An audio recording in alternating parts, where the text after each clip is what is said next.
Dia das Mães na transição planetária. Esses tempos não são muito fáceis. Vocês têm brigado com a vida? Tem coisas que revoltam vocês? Tem coisas que fazem vocês se queixar de alguma coisa? Vocês tinham me falado que no sábado à tarde era só ser de luz, mas falei, bom, não sei o que eu vou fazer lá. É por isso mesmo. Vamos cumprir a nossa função. Vou contar uma história e eu queria que vocês se entregassem a essa história para ajudar nesse processo de diagnosticar e de curar. Vocês acham que revolta e briga com a vida, queixa, tem cura? O que vocês acham? Ou não tem jeito?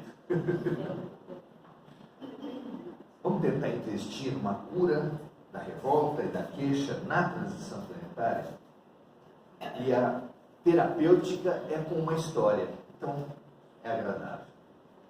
Uma história que veio à minha mente durante uma palestra, talvez alguns já tenham ouvido, mas que eu acho muito interessante para esses nossos grupos. Então, você foi convidado a ir a uma instituição grande, sem muita informação ao que era. Mas as pessoas que lhe fizeram o convite eram pessoas tão bacanas que você resolveu aceitar mesmo assim. Chegou na frente, era um prédio imenso, um prédio muito grande, com muitas janelinhas. Você ficou assim, meio receoso. Tinha um símbolo na frente com um H. E você, pelo símbolo, pela recepção, pelos corredores cheios de portas, você falou, é um hotel. E entrou e realmente se hospedou nos quartos. Tinha cama, televisão, frigobar. Puxa, bacana. Só que as notícias boas pararam por aí. Você começou a se deparar com bebidas desagradáveis, uma comida sem graça. E aquilo dia após dia começou a te preocupar, a te chatear.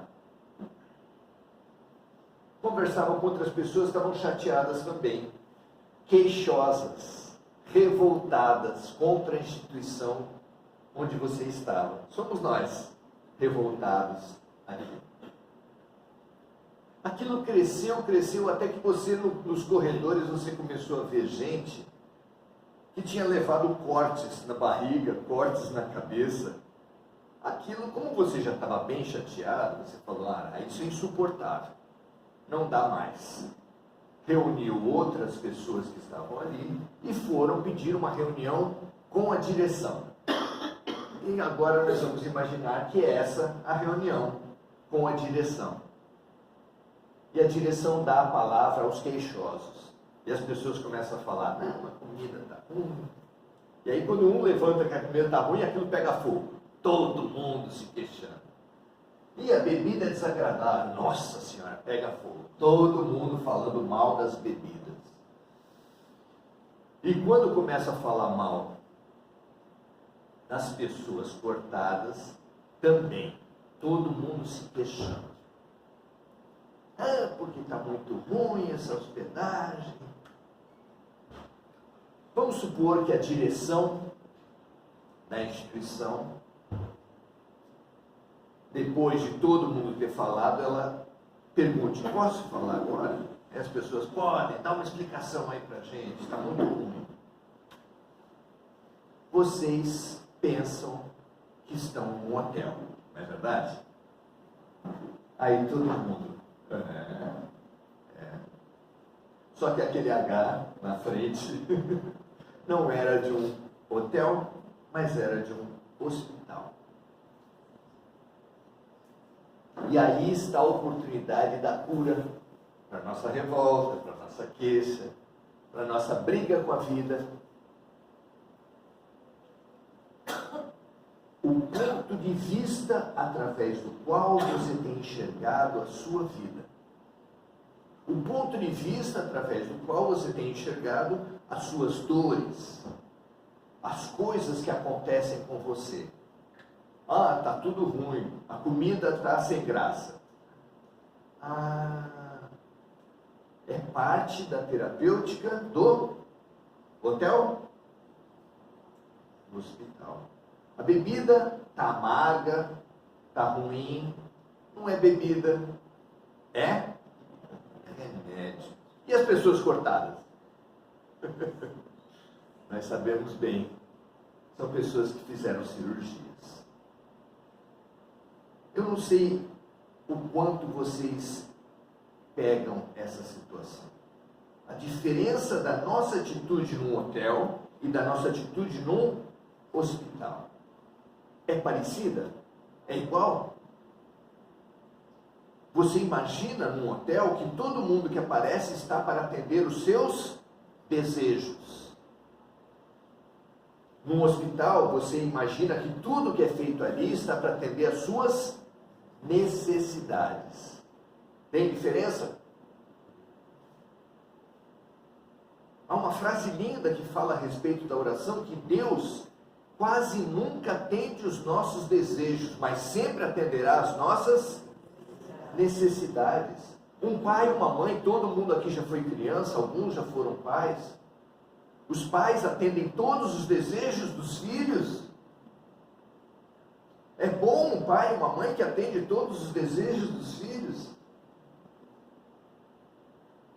Mas, diante de uma necessidade do filho, um pai e uma mãe, nem precisam ser tão bons assim, vão fazer o quê? Jesus pergunta isso para nós. Qual é o pai cujo filho lhe pede um pão e ele lhe dá uma pedra? Qual é o pai que o filho lhe pedindo um peixe, ele lhe dá uma cobra? Pois se vocês, sendo pais e mães imperfeitos, diz ele, atendem às necessidades dos seus filhos, quanto mais o Pai que está nos céus.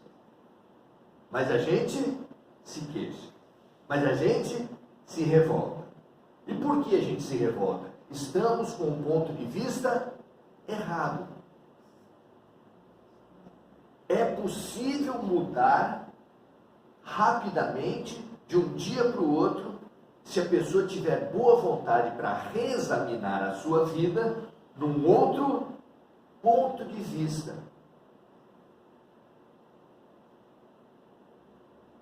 Alguém aqui tem dúvida que existe o mal na Terra? Vocês têm dúvida?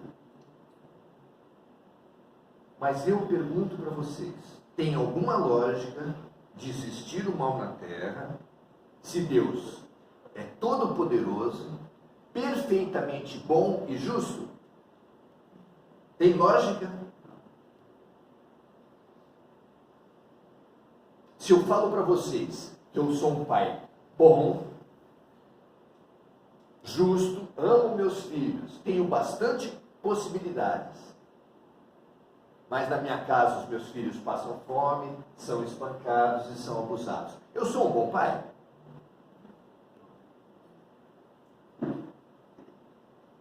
Deus é bom? Vocês têm dúvida?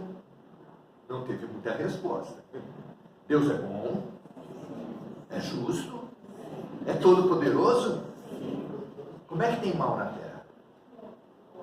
Como é que Ele permite que o mal exista na Terra? Não existe mal na Terra. Ah, mas não tem gente que quer fazer o mal? Tá sim. Um monte de gente quer fazer o mal. Mas Deus permite que o mal se faça? Não. Não existe o mal na Terra. Existem terapêuticas sofridas. Você já fez colonoscopia, não? Você já fez... Tem gente que fica apavorada com aquele tomógrafo, não é? Ressonância. Ressonância. Faz um barulhinho bom, né? Uma musiquinha suave. Os exames são desagradáveis? Todos os exames são bons, mulheres? Todos os exames são bons, agradáveis, bacanas? Por que você se submete, então, se não é bom? É bom ou não é bom? Se não é bom, por que você se submete? Ah, no fundo vocês estão falando que tem fé na medicina, é isso? Que acreditam no médico, é isso?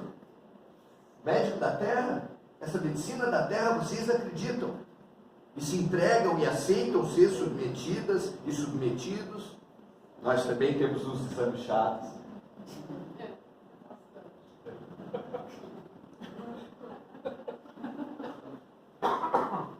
E por que vocês aceitam? Por que vocês têm fé no médico, fé no hospital e fé na terapêutica da terra, mas duvidam da terapêutica de Deus? Tem lógica? Alguém aqui levanta a mão para falar: eu não acredito em Deus? Se você não acredita em Deus e acredita que existe o mal na terra, tem coerência total. Respeito. Respeito e não discuto. Mas você falar que acredita em Deus e acredita que tem o mal na terra, é acender vela dos dois lados. Jesus fala: não podeis querer obedecer a dois chefes. Você já teve isso no trabalho? É fácil? E se esses dois chefes estão em briga? Tudo bem para você? Como você fica? Como você se coloca na situação de se submeter a dois chefes, como o perfeitamente bom e o totalmente mal? Porque a explicação que a gente dá para o mal na terra é que o mal está nos seres, seja num ser demoníaco ou seja o ser as pessoas. Como pode ser que você esteja sujeito ao bem e ao mal ao mesmo tempo? As nossas crenças são tão importantes que Jesus fala a respeito das nossas crenças, que se os seus olhos são maus, tudo à tua volta será mal. A minha mãe falava com outras palavras, professora primária, ela falava: se uma professora dá 0 para a classe inteira, ela está dando 0 para ela mesma. Está tudo ruim no mundo? Está tudo ruim? Você ainda continua achando que está tudo errado? Que óculos é esse que você tem usado? O óculos da crença no mal. Nós acreditamos no mal. Nós acreditamos na dor. Fala a verdade, quando você vê um criminoso no meio de comunicação, tem criminoso no meio de comunicação? Problema na política? Não, deixa eu falar. Alguma coisa deixa você revoltado? Alguma coisa deixa você com raiva? Na família, na vizinhança? Pensa bem.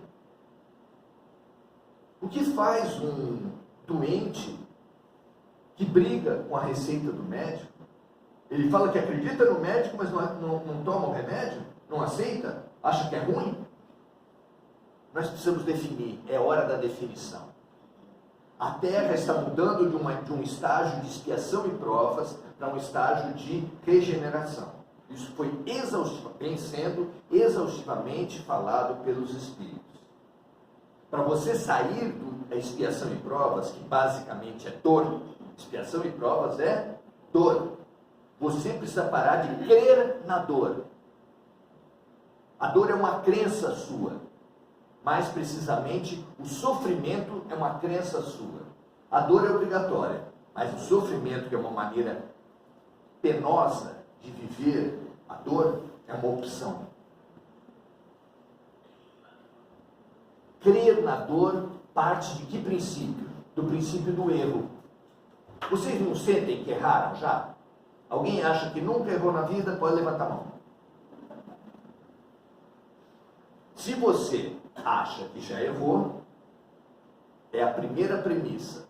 A segunda premissa é que quem errou tem que ser... O que você fala lá na frente da Atena? Na frente do Jornal Nacional. Quem errou tem que ser punido. O que a escola fala para você? Quem errou tem que ser punido. O que o trânsito fala para você? Você já recebeu multa alguma vez? Não. No trabalho, quem errou tem que ser punido. Sistema policial, judiciário, penitenciário fala o quê? Quem errou tem que ser punido. É base de todas as instituições, está dentro da mente da gente que quem errou tem que ser punido. Você nunca correu para a mãe? Olha o que o meu irmão está fazendo. Nunca. Você esperava que a mãe fizesse o quê? Eu não me esqueço, uma vez eu estava brincando na frente de casa, um moleque, teve um tempo que tinha muro baixo, assim, minha mãe chegando, e ele me xingou. Aquele xingamento que todo mundo conhece, não é? Dia das Mães, vamos lembrar do xingamento, né? Aquele bacana. Aí eu me enchi de razão. Mãe, ele acabou de xingar você. Ah, esperava o quê? A cavalaria. Ela olhou para mim e falou assim: eu sou o que ele disse que eu sou? Como é que é? Eu sou o que ele falou que eu sou? Falei, não. Então não liga. E entrou. Nós cremos na punição. Eu errei. Eu sei que errei. Nessa vida e em outras, muitas, eu sei que errei e não foi pouco. Errei muito. Se eu sei que errei muito e quem errou tem que ser punido, qual é a consequência disso? Eu sou feliz? Mereço ser feliz? Eu posso ser feliz? É o auto-boicote, fenômeno muito estudado pela psicologia. Como pode uma pessoa boicotar a própria felicidade? Como pode uma pessoa deixar crescer dentro dela, você não merece, você não é capaz, nada pode dar certo? Por quê? Porque você errou. Vou dar de dedo agora em vocês erraram. Só que pau que bate em Chico, bate em Francisco. Nós erramos. Então nós não merecemos ser felizes. Ah, Jesus não falou que a felicidade não é desse mundo? Falou. Mas por que a felicidade não é desse mundo? Porque nós cremos na punição. E é a hora de fazer a transição interior para poder fazer jus à transição planetária. Parar de crer no sofrimento como instrumento pedagógico de Deus. Ah, Maurício, mas eu vi lá no Antigo Testamento que em Sodoma e Gomorra tinha muita coisa ruim e Deus mandou punição. Quem errou tem que ser punido. A punição está na teologia? O que é o inferno? Quem errou tem que ser punido. Mas vocês acreditam mesmo que em cidade onde tem pecado, Deus manda raios, destruições? Você já ouviu falar sobre uma cidade chamada Brasília? Já? Então, onde está o raio, o terremoto, o furacão? Deus não pune. Quem pune são os homens. Deus sabe muito melhor que a gente, e todos nós já sabemos, que de uma penitenciária ninguém sai melhor. Se alguém conseguiu sair melhor, um pouquinho melhor na penitenciária, é porque ele fez um trabalho lá dentro. Mas o sistema melhora as pessoas? Uma cadeia melhora as pessoas? Ora, minha gente, se nós sabemos disso, será que Deus não sabe? Mas como é que eu vou fazer essa transição, Maurício? Porque tem uma outra crença que nós já praticamos. Eu não vim trazer uma novidade para vocês. Todos vocês aqui já sabem de uma outra crença, de um outro olhar de ver o erro e de ver o mundo e de ver a vida. Que é quando um amor de vocês erra. Se vocês têm um filho, uma neta, um sobrinho, e ele errou, o que você fala? Aquilo mesmo que a mãe do criminoso no Datena fala. Às vezes eles acham a mãe do criminoso e falam, dão um microfone para ela. Puxa, o que aconteceu? Daí ela fala assim, ele é um bom menino. Nós não sabemos que os nossos netos são bons? Nós não sabemos que eles merecem outra chance, que eles merecem... Se o seu filho fizesse uma grande bobagem e fosse condenado, você queria que ele fosse condenado a quê? a uma cadeia dessas horrorosas, onde há os maiores absurdos, nem vou listar aqui porque para não baixar a vibração. Você gostaria que seu filho fosse para lá? Ah, mas ele precisa se regenerar. Precisa. Você gostaria que ele passasse por terapêuticas, por psicólogos, por psiquiatras, que ele se revisse, que ele ganhasse outras profissões, outras habilidades e voltasse melhor. Mas é isso?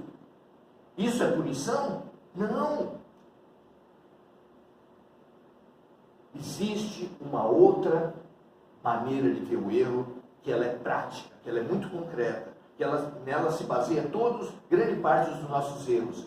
Ninguém aprende sem errar. Ah, Maurício, mas você está falando dos pequenos erros. Não, estou falando de todos. O maior crime da história humana foi... Um erro. Oi? Um erro. Um erro. Um erro. Não, o maior crime da história. Qual foi? Caim, Abel? Quem dá mais? Jesus.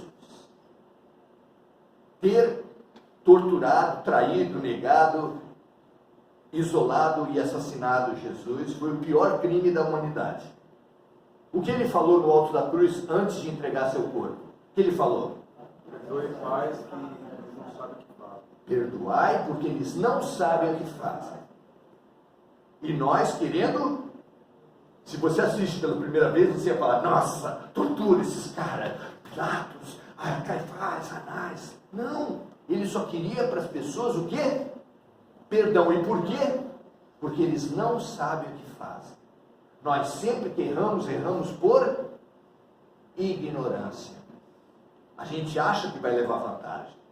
Às vezes até com violência.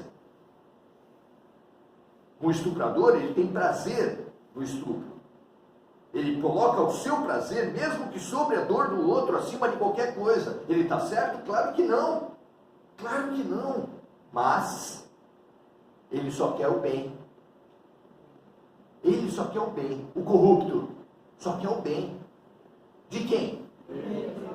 Dele. O nosso problema é o âmbito do bem que nós queremos. E é para isso que nós estamos encarnados na Terra. Para expandir o bem que nós queremos. Pensa lá o teu momento de bem. É o que? A oração. Você pede para alguém na oração? Vocês pedem? Você tem um parente hospitalizado, que faleceu recentemente, um filho que vai fazer um exame, vocês não pedem? E como é que vocês pedem? Ai, amanhã vai ter prova do Enem. Meu sobrinho vai participar. Deus ajuda. Dá luz para ele e para todas as centenas de milhares de jovens que vão fazer o Enem. Que todos recebam a luz de Deus e que eles possam dar o melhor. E que ganhe as vagas aquele que tiver mais merecimento. Não é assim que vocês rezam? Não? Emprego. Não é assim que vocês rezam? Olha, que todo mundo vá bem na entrevista de emprego, mas que o emprego saia para quem realmente precisar. Não é assim? Não? Estou desatualizado. Nós precisamos mudar o nosso ponto de vista. Jesus não falou, seja feita a minha vontade, assim na terra como no céu, na oração. Ele falou, seja feita a vossa vontade. Até quando o parente seu está morrendo, que você desesperado ora para que ele fique, você não sabe de nada. Os Espíritos relatam isso para nós, e eles falam que a pessoa, o moribundo, cuja hora chegou, e as pessoas ficam orando para que ele fique em apego, em posse, em egoísmo. Cada pensamento lança uma corda sobre o moribundo, e ele fica completamente aprisionado. Vem a equipe de desligamento atuar sobre ele para libertar, para iniciar uma nova fase da vida dele, e não conseguem. Não conseguem. Por quê? Porque ele está completamente aprisionado. Vem daí a explicação daquele fenômeno que os médicos enfrentam e não sabem o que é. A morte, a melhoria repentina. A pessoa está lá moribunda, de repente fica boa. Ganha uma lucidez, o olho brilha, e ele até consola as pessoas e fala: não, vão para casa, vocês estão muito cansados. Ele é intuído a se apartar das pessoas. Por quê? Vai para longe para deixar que eles me desliguem. Vocês estão atrapalhando. O amor de vocês atrapalha. É amor? É o amor que é possível para a gente não pode se culpar por isso. É assim que a gente ama. Mesmo palestrante, porque o cara é palestrante, não vai ser assim. Mesma coisa. Deixa morrer a mãe dele. Né? Nós precisamos mudar o nosso óculos, a nossa maneira de ver a vida, a nossa maneira de ver a dor, a nossa maneira de ver Deus. Quando você entender a terapêutica, sair do seja feita a minha vontade, que é o lema de quem está hospedado no hotel, para o seja feita a vossa vontade, que é o lema de quem está consciente do hospital, muda tudo, sem mudar nada. Quem aqui tem problemas econômicos, deixou a louça para lavar, os espíritos não lavam. Alguém tinha essa esperança? Estou quebrando muito a ilusão das pessoas. Aquelas contas na geladeira, vai estar tudo para pagar. Então o que adianta ir no semente? A mudança vem pelo teu ponto de vista. E você hoje aqui está sendo convidado, a partir de hoje, a olhar a vida e ver se Deus está querendo atender os seus desejos ou as suas necessidades. Se as dores que vêm até você são todas dignas de um Deus bom, perfeito e justo, ou é um Deus que está perdendo, e olha, de goleada, para o lado escuro. Porque se Deus está perdendo, não é de pouco. 7-1 é pouco. Deve ser uns 21-1.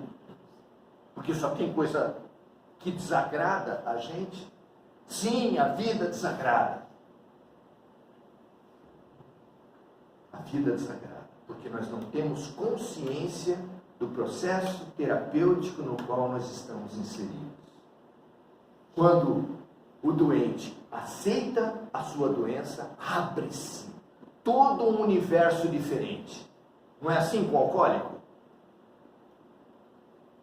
Um drogado, quando ele fala, eu sou um alcoólico, não abre-se uma outra porta, uma outra fase para a vida dele? Quando um pai e uma mãe que tem um filho portador de necessidades especiais, aceita a limitação do filho, é maravilhoso. Tudo aquele negacionismo, toda aquela negação que ele tinha com relação ao filho, sendo rompida, começa a ter as terapêuticas adequadas para o alcoólico, para o portador de câncer, para o portador de qualquer doença. Aceite as suas doenças, participe do processo da cura. Jesus, o maior terapeuta da terra, quando curava ele falava, a tua fé te salvou, a tua fé te curou. Quem de vocês acha que vai ser curado por Jesus sem você fazer a tua parte? Não existe cura sem autocura. Ninguém vai fazer a lição. Se os pais da terra não dão cola para o filho que está com dificuldade para fazer a lição, você acha que Deus vai resolver o problema para você? Não. O que Jesus faz é alívio. E vocês hoje vão ter alívio. Alívio é bom? Vocês hoje vão ter alívio. Vinde a mim sempre. Vá a Jesus em qualquer casa honesta de oração, cada vez que você se sentir sobrecarregado, porque Ele o aliviará, Ele a aliviará. Mas a solução, tenha certeza que para ser solução, tem que passar por você. Nós estamos no Dia das Mães. Jesus falou que só quem nascer de novo entrará no reino dos céus. Como é que eu faço para nascer de novo? Perguntou Nicodemos. Como pode uma pessoa já adulta encolher, entrar na barriga da mãe e nascer de novo? Alguém pensou nisso? Jesus não gostou. Não vos espanteis. Você precisa, todos nós precisamos nascer de novo na matéria e no espírito. Maria de Nazaré tem a terra, através de suas legiões de enfermeiras e amigos. E nós, se nos entregarmos e integrarmos a essas legiões, não precisa ser por 9 meses. O período é de cada um. Mas a gente pode gestar de novo. A gente pode ser gestado novamente, passar novamente por uma gravidez e nos transformarmos, crescermos em Maria de Nazaré, estarmos aptos a nascer de novo. Mamãe está aí. Quem vai querer nascer de novo? Que a gente tenha essa possibilidade de nascer de novo nas nossas crenças, nos nossos sentimentos mal resolvidos, mágoas que ficaram inclusive com relação às nossas mães, nossos pais, nossas famílias. Que a gente se reinvente e cresça e nos demos à luz, com a ajuda da enfermeira Maria, que faz, que havia a receita do médico da terra, que é Jesus. Graças a Deus.